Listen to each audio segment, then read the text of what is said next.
বর্তমানে ছিনতাই আতঙ্কে অস্থির রাজধানীবাসী। প্রায় প্রতিদিন কাউকে না কাউকে পড়তে হচ্ছে ছিনতাইয়ের খপ্পরে। ভুক্তভোগীরা জানান, সন্ধ্যার পরই নগর জুড়ে দাপিয়ে বেড়ায় ছিনতাইকারীরা। হাতে থাকে চাপাতি, ছুরিসহ ধারালো অস্ত্র।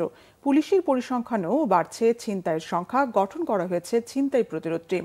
অপরাধ বিশ্লেষকদের মতে, দুর্বল আইনশৃঙ্খলা পরিস্থিতির সুযোগ নিচ্ছে অপরাধীরা। ইনামুল হাবিবের ক্যামেরায় ছিনতাই নিয়ে দুই পর্বের প্রথম পর্বে বিস্তারিত জানাচ্ছেন জিয়া খান। জাস্ট মুভির মতো যে একজন বলতেছে কোপ দিয়ে সে বারবার কোপ দিচ্ছে, তো আমি জানি না তারা মোট কতগুলো কোপ দিয়েছে, কারণ আমার গায়ে লেগেছে হাতের এখানে 1 2 3 4 মানে 5-6টার মতো কোপ হচ্ছে আমার গায়ে লেগেছে। এর মধ্যে মেজর হচ্ছে বাম হাতেরটা, সেখানে প্রায় টোটাল 20 থেকে 22টার মতো সেলাই পড়েছে, কপালে 4টে সেলাই পড়েছে। কোনো রকম প্রাণ নিয়ে ফেরা এই যুবক বর্ণনা দিচ্ছিলেন ছিনতাইয়ের ঘটনা। ঢাকা বিশ্ববিদ্যালয়ে পড়াশোনার পাঠ চুকিয়ে সবেমাত্র চাকরিতে ঢুকেছেন এই যুবক। কয়েকদিন আগে গণভবনের পাশে ব্যস্ত সড়কে তাকে ধরেছিল 5 ছিনতাইকারী। আমার হাতে যে মোবাইল ছিল, মোবাইলটাকে টান দিয়ে নিয়ে নিল। কাঁধে ব্যাগ ছিল, ব্যাগটা সম্ভবত তাদের চাপাতির কোপের সময় হচ্ছে কেটে গেছে, ওটাও টান দিয়ে নিয়ে নিয়েছে। বেশভূষা দেখে বোঝার উপায় নেই যে সে ছিনতাইকারী, জানান ভুক্তভোগী। আরেকজনের হাতে কিছু একটা অস্ত্র ছিল, যেটা হচ্ছে আমার চশমা পড়ে গেছে, তো আমি আর বুঝতে পারিনি। সম্ভবত ওর হাতেও চাপাতিই ছিল। তো টোটাল 2 জন সম্ভবত চাপাতি নিয়ে এসেছিল। এর মধ্যে একজনকে আমি ক্লিয়ার দেখেছি চাপাতি হাতে। প্রতিদিনই এমন তিক্ত বাস্তবতার সাক্ষী নগরবাসীর কেউ না কেউ। দিন দিন বাড়ছে ছিনতাইকারীদের শিকারের তালিকা। হাতেই মোবাইল ছিল, টার্গেট করেই আসলে টান দিয়ে নিয়ে গেল। হাতে এবং পায়ে ব্যথা পাই। আমার ঘটনায় 2 জন ছিল সামনে, আর 2 জন ওদের সামনে আবার আরেকটা মোটরসাইকেলে ছিল। গেল কমাসে বেড়েছে ছিনতাইয়ের সংখ্যা।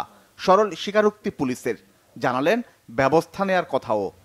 অক্টোবর মাসে ঢাকা মেট্রোপলিটন পুলিশ এলাকায় ছিনতাইয়ের ঘটনা রেকর্ড করা হয় 20টি, নভেম্বর মাসে 27টি এবং ডিসেম্বর 21 তারিখ পর্যন্ত ওই সংখ্যাটাও ছিল 27টি।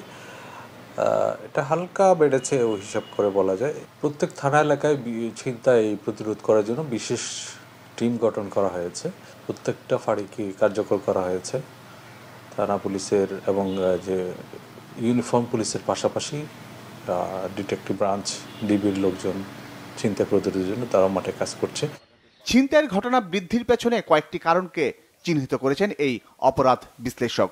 5ই আগস্টের মধ্য দিয়ে বা 5ই আগস্টের আগের ঘটনার মধ্য দিয়ে পুলিশের যে নৈতিক এবং কার্যক্রম সম্পাদনের লক্ষ্যে যে মনোবল সংক্রান্ত যে সংকট তৈরি হয়েছে, সেই সংকট এখনো পরিপূর্ণভাবে তারা কাটিয়ে উঠতে পারেনি। তারই রেশ কিন্তু বিভিন্নভাবে আমরা দেখছি। অপরাধ পরিস্থিতি বাড়ছে, অপরাধীরা নানাভাবে সক্রিয় হচ্ছে। বিশেষ করে যে ট্রেডিশনাল ক্রাইমের একটি ধরন হিসেবে ছিনতাই যে বেড়ে যাওয়ার যে প্রবণতা।